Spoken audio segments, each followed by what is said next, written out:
How you doing, YouTube? Matt, Massive Beer Reviews, back with yet another review. A little bit of new brewery time, form of Bradley Brewing Project. It's their Unicorn Girls. I think this is like a small little sessionable kind of IPA. Bradley Brew Project. Never heard of them before. I actually went down there for the first time ever today. Heard of them today. Went down there today. I actually was down at Cane Brewing. They're like 10 minutes away. Stopped at another brewery first, and then popped in here real quick, and they had crowds to go. You know what I mean? So I figured I'd grab something, see what it's like, give it the whole dealio.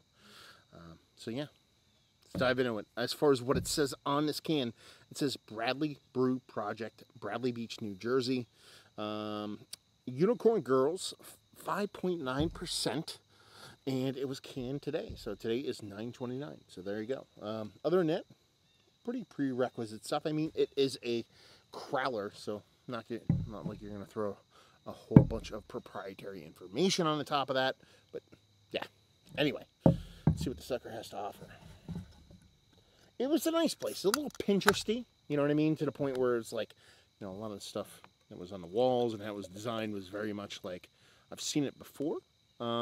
But I had a couple of beers. I actually had this. It was the first beer I had in the whole flight of beers I had from the company. So I just figured it was their flagship beer, so might as well give that one a whirl.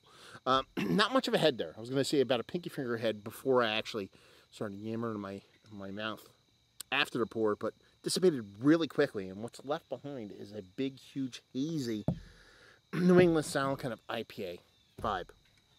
I mean, she's got that tight, dark kind of orange core, a little bit of kind of that cataracty kind of semi-opaque kind of white edges to her, but she definitely looks a beer of the hazy variety. Let's see if we get a nose on her.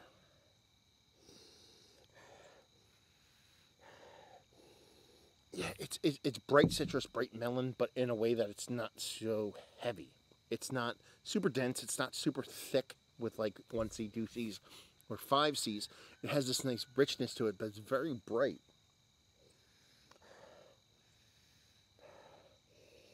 Yeah, melon, like honeydew melon, flesh and rind all around. Big citrus notes, but nothing over the top. It's like I said, it's not thick, it's not dense, it's not like overly rich is a bad word to use, but it has this kind of lightness to it. So it's hefty yet light. I mean, 5.9%, you know, not the biggest beer in the history of mankind, but yeah, smells quite nice. Let's dive in. Cheers.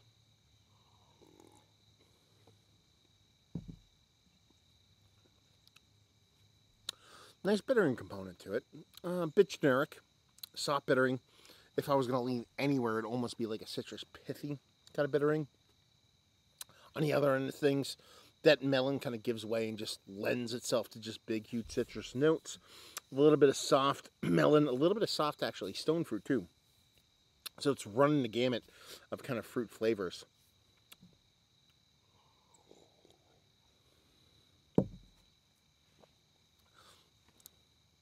But yeah, the amount of bittering is about spot on proper for the amount of sweetness you're getting. There's a nice dryness to it, so it's not like an over-the-top super sweet beer. You're sure you're getting that sweetness in there, but it finishes dry, so it lets you kind of want to go back for a little bit more. It's a nice beer. It's a tasty beer. A nice kind of kickoff for a brewery I've had nothing from before. Like I said, like I actually never heard of this place, even when I went down to the brewery, to the Cane kind of brewing area, and somebody on Instagram was like, "Hey man, check out this place," and I was like, "You know what? Screw it, I'll swing by." I actually wasn't gonna swing by originally because it was like an hour and a half after. Well, it was like an hour and a half. I'd have to wait for them to open because they open mad late, like 2 o'clock.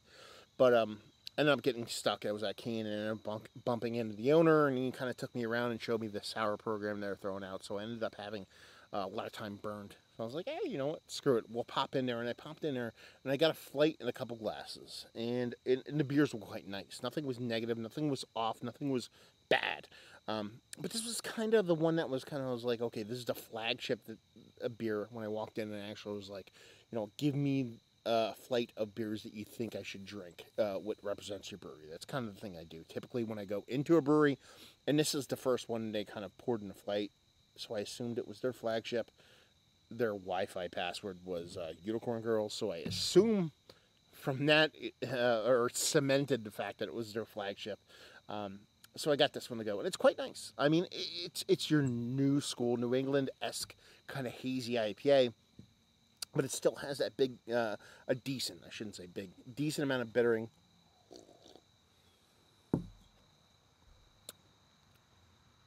Nice fruit component, the way that kind of melon comes off in the nose, citrus comes off in the taste. I like the kind of pithy kind of bitterness on it. The carbonation's kind of bunk. It was a little bit better in the brewery. It's a crowler. Take that for what it's worth. The carbonation might not be as fantastical, but I'm only talking 3 hours since I kind of took it home. So the carbonation should still be on point, but anyway, quite nice. In this actual, kind of tasting of the beer, I wish the carbonation was a little bit brighter, a little bit more kind of vibrant. But all in all, I think it's a tasty brewery. And if you're down that way, and there's a lot of breweries down there, Dark City, Kane, Carton, all those kind of breweries, a lot of bigger or relatively bigger name breweries, I think it's a fun one to check out. Like I said, it was a little Pinteresty inside, a little bit too kind of like, how do I put it? When I was driving back, my wife, I said, whenever we leave a brewery, I always kind of ask her what she thinks about the brewery, and then she goes, what do you think about the brewery? And the brewery kind of came off like, okay, it came off like someone owns the brewery, but it's not the brewer. And in a way that like the son was, I have no idea about the brewery at all, but it's almost like, someone's kid was huge into brewing, and the father or mother was like, I know about restauranting and how to present the front of a house of a business. So you take care of the brewing, and I'll take care of the business side of things. That's kind of how it felt. That's how slick and how kind of like for lack of a better word, again, Pinteresty the brewery was. But all that, like I talk about labels all the time, in the end, if the beer is good, it does not matter. And the beer is good. So, the kind of decor of the brewery does not matter, I guess you would say. Yeah.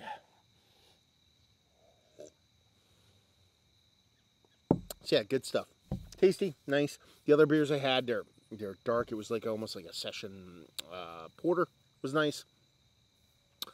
Their Pilsner was a little bit off kilter for me, but it was like very kind of like, it's almost like umami, kind of a savory flavor, which is, I don't like that in Pilsners, but some people do.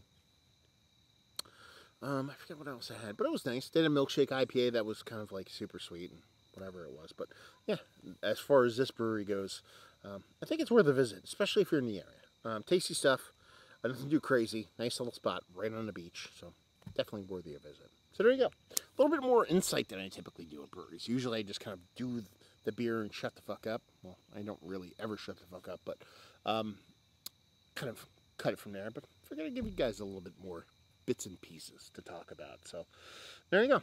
Another little review in the books. Hopefully you guys enjoyed it. Down there if you want to talk about it. Oh, I skipped the whole part. Is this one of the better lower ABV hazy IPAs I've had as of late? On the outside looking in. Not a bad beer. It's just other ones trumpet. So it's not so much that this beer is bad, but other ones are much better. Value and availability. I think it was $14 for a crowler. I should say that. That's really fucking expensive for 6% hazy beer. I don't care what you're doing.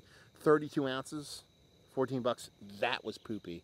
If you like what we like this, if you like hazies, there you go. So there you go. Another review in the books. Hopefully you guys enjoyed it. Down there if you want to talk about it. Massive Beers if you want to check me out doing the social media stuff. Beer Massive if you want to check me out doing the whole podcasting thing. And hopefully you guys enjoyed the review. Hopefully enjoying a nice little sub 5.9% right now. And hope to see you next time. Cheers.